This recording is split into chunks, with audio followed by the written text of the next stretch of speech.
Hello friends, આજે આપણે બનાવવાના છીએ મહાશિવરાત્રિ માટે ખાસ ઉપવાસમાં ખાઈ શકાય એવી સ્વાદિષ્ટ સૂકી બટાટાની ભાજી અને રાજગરાનો શીરો. તો ચાલો બનાવવાનું સ્ટાર્ટ કરીએ. તો સૌપ્રથમ આપણે સૂકી ભાજી બનાવીશું. સૂકી ભાજી બનાવવા માટે મેં પહેલાંથી જ બટાકા બાફીને રાખ્યા છે. તો બટાટાને ફોલીને કટ કરી લઈએ.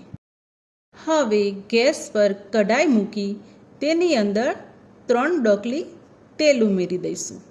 તેલ ગરમ થાય એટલે 1 ચમચી જીરું ઉમેરો. જીરું તળતળવા લાગે ત્યારે તેમાં ચપટી હિંગ, 3 થી 4 કટ કરેલા મરચાં મેં 3 નાખ્યા છે.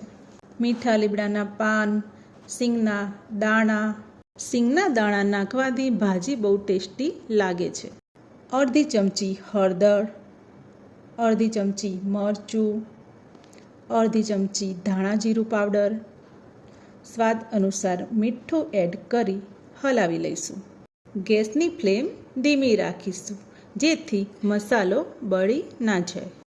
હવે આ તડકામાં બટાકા ઉમેરી લઈશું.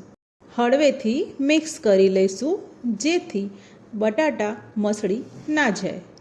હવે ગેસ ધીમો રાખીને બટાટાને 3 થી 4 મિનિટ માટે સાતળી લઈશું. જો તમને થોડું કરકરું ટેક્સચર ગમતું હોય તો થોડું વધુ સાતળો. તો ભાજી બનીને રેડી થઈ ગઈ છે.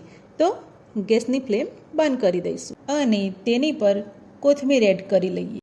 ભાજીનો કલર એકદમ સરસ દેખાવા લાગ્યો છે. જોતાં જ મન થઈ જાય ખાવાનું, એવો સરસ કલર આવ્યો છે. તો લાસ્ટમાં લીંબુ એડ કરી લઈએ. તો ભાજી તૈયાર થઈ ગઈ છે. ગરમા ગરમ સર્વ કરીએ. આ બટાકાની સૂકી ભાજી શીરા જોડે તો સારી લાગે છે, પણ દહીં જોડે બી બહુ મસ્ત લાગે છે. તો સૂકી ભાજી બનીને રેડી થઈ ગઈ છે. તો એના જોડે ખાવા માટે હવે આપણે રાજગરાનો શીરો બનાવી લઈએ. તો શીરો બનાવવા માટે સૌપ્રથમ કઢાઈ ગેસ પર મૂકો અને તેમાં ઘી ઉમેરો. ઘી મેં 100 ગ્રામ લીધું છે.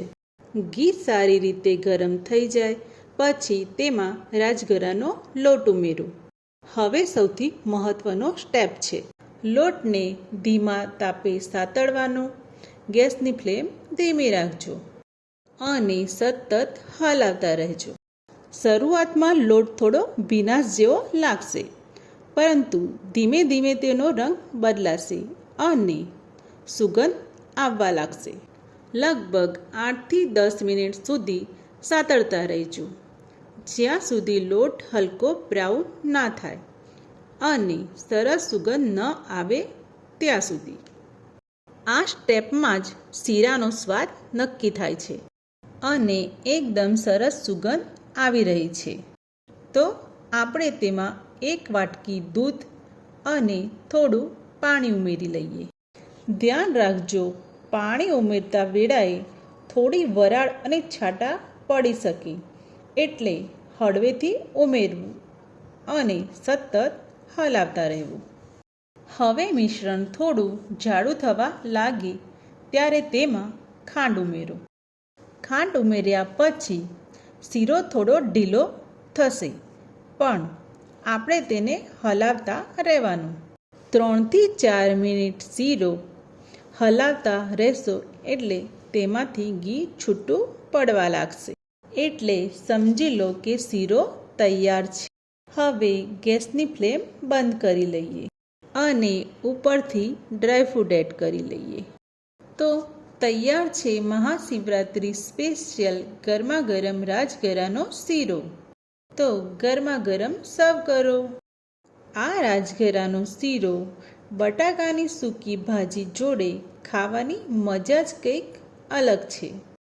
તો તમને મારી આજની રેસીપી કેવી લાગી એ કોમેન્ટમાં જરૂર કહેજો.